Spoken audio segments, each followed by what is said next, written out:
Have you noticed that time is speeding up? The older you get,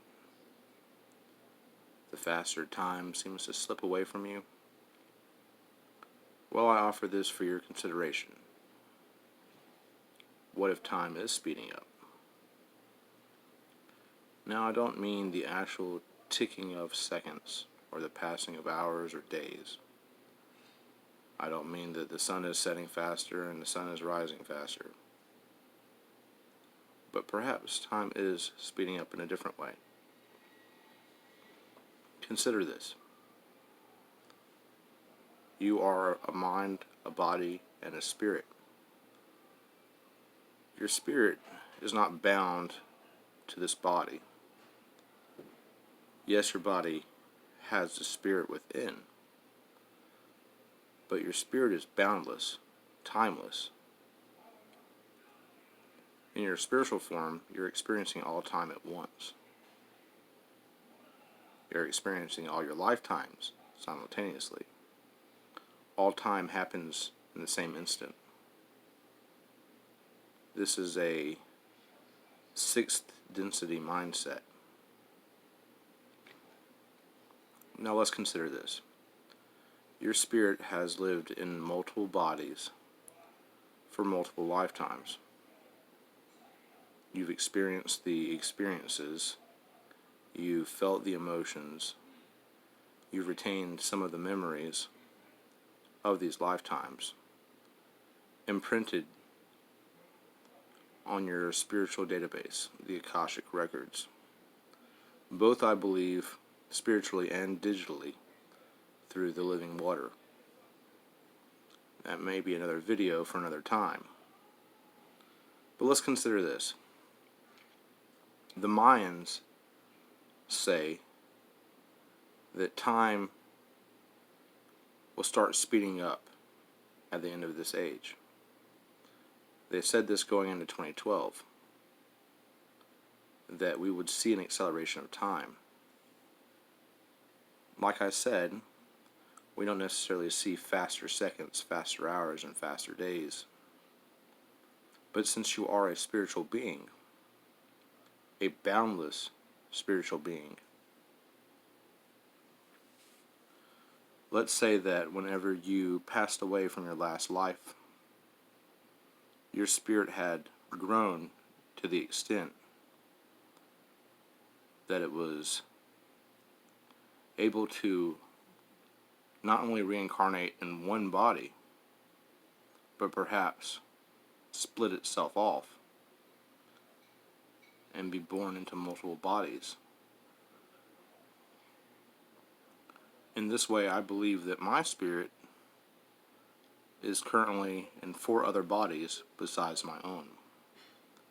This is a way for time to speed up spiritually, a way for us to accumulate more experiences in a shorter period of time by our spirit branching out and inhabiting multiple vessels at the same time.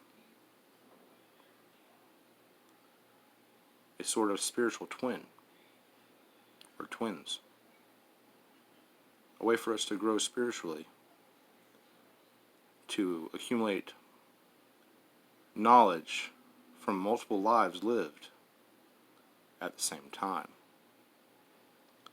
This theory would also account for how a limited number of spirits can inhabit an ever-growing population of humanity.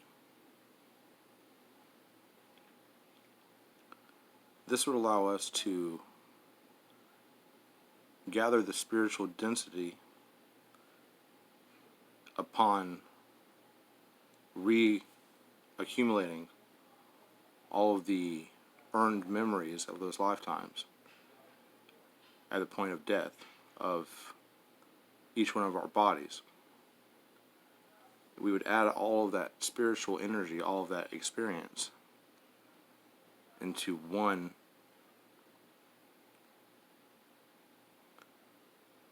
denser electromagnetic grid, which we call the light body or the spirit.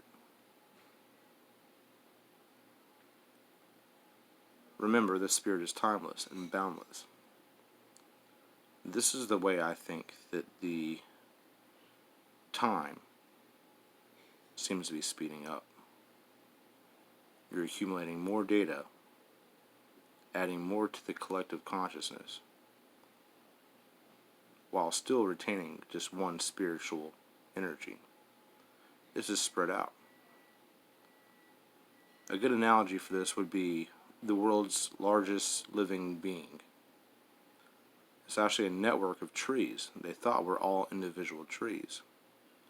But upon closer inspection, people studying this forest of supposedly individual trees realized that all the trees were connected together just under the surface, right under the ground. Their root structures had grown together. So what actually appeared to be a forest of individual trees was in reality one large living entity. Your spiritual nature is the same way. If you have a bowl and you take an eyedropper and you drop individual droplets along the edge of the bowl in 5, 6, 7 different places, the droplets will roll down the side of the bowl and accumulate in the base. And those 5, 6, 7 individual droplets will become one large drop. Now, if you were to take the eyedropper and suck up all of those little droplets that turn into one big droplet, and you were to take the eyedropper and go around the edge of the bowl again, the same would happen. Individual droplets would merge into a single large droplet. Now, thinking about your spiritual life in this fashion, taking a piece of the water and moving it and allowing it to experience its own path down the side of the bowl doesn't separate it from the larger droplet that formed at the bottom of the bowl. It carried its memory with it. It carried the essence of the larger droplet that collected at the base. This is how our spirit works. Your body's perceived individuality is a hindrance to your spiritual growth. You need to acknowledge that your body is finite. I'll leave you with this. Only those who come to death already dead will be given life eternal. Only allowing everything in your life to die off before the point of death will allow you to be born again into infinity, to enter the kingdom of heaven.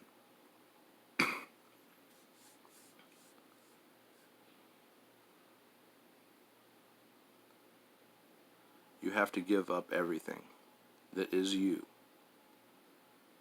You have to settle all of the things that you feel holding you back. You have to give away everything you hold dear. You have to give away your family, your possessions. You have to settle all wrongs. You have to die in this flesh before you physically die in this flesh, because you cannot take any of this with you. You only take the essence of the most valuable experiences that you have not accumulated in any other lifetimes. You only take this defragmented version of your life with you. So before you physically die, you need to mentally die. You have to give up all that is you, because you will not take hardly any of it with you. Just remnants. Just like when a star explodes, it sheds its corona. before it becomes a source of light. You must shed that which holds you back to begin to acknowledge what is really the true you.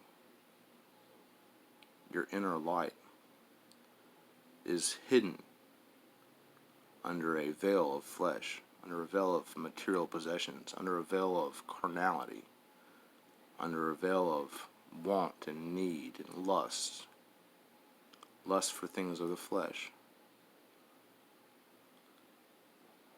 You won't remember in your spirit what your favorite chocolate bar is. You won't remember in the spirit which street you lived on. You won't remember in the spirit what kind of car you drove, or how big your bank account was. You'll remember in the spirit love, tenderness, compassion, everything that is unimportant to your spiritual development will be shed at the point of death. So during this time of growth, practice this reflection, this self-examination of your spiritual health. Try to feel your spirit as it experiences new emotions, new feelings, or just deep emotions and deep feelings outside of yourself. If you're lucky, you might be able to tell how many spirit pieces are scattered throughout this physical world in fleshly bodies.